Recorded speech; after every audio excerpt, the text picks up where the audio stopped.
The year is 900 AD. This is the age of raids, of fire, and of legends whispered across frozen seas. Viking longships, their dragon prows slicing through the mist, are a familiar sight. But these ships aren't sailing for conquest. They seek something far more powerful: counsel. In this timeline, a different path is forged. The Norse clans, those fierce seafarers and warriors, do not bow to kings. They don't crown rulers who claim divine right. Instead, they gather. They form the Althing, the first great assembly of equals, a radical idea born under the endless, shimmering aurora. Imagine it. Beneath the dancing northern lights, in a valley carved by ancient ice, every voice carries weight. Warriors, hardened by 100 battles, stand beside farmers whose hands are stained with the soil of their homeland. Seers, their eyes filled with visions, speak in turn, with shield maidens, whose resolve is as strong as their steel. There are no thrones here, no gilded palaces. There are only votes, carefully carved into stone, and cast by the flickering light of a great fire. The world's first true democracy is born, not in the sun-drenched hills of Greece, but in the rugged, untamed north. This idea, this seed of equality, proves more infectious than any plague, and more potent than any sword.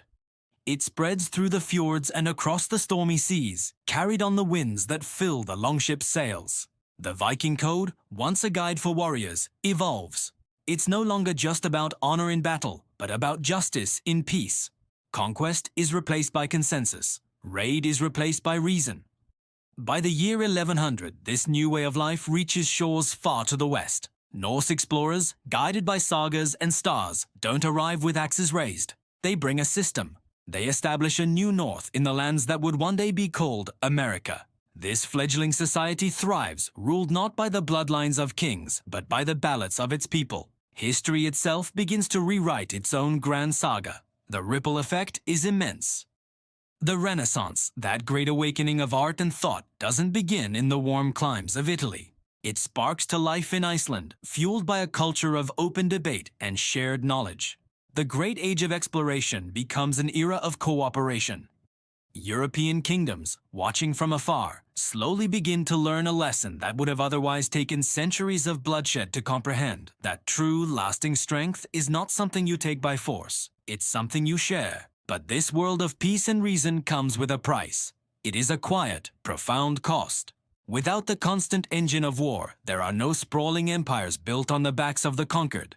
Without the desperate struggle for survival and dominance, the relentless fire of technological progress burns a little lower, a little dimmer. The Viking world remains noble, just, and egalitarian. But it also remains frozen in time, a beautiful crystal of a society preserved in ice. Freedom has endured, but the fire has dimmed. The world is perhaps kinder, more thoughtful, but it is also less ambitious, less dynamic. The northern lights still glow, casting their ethereal, silent judgment across the sky. They stand as a timeless reminder of a world that chose wisdom over power, consensus over conquest.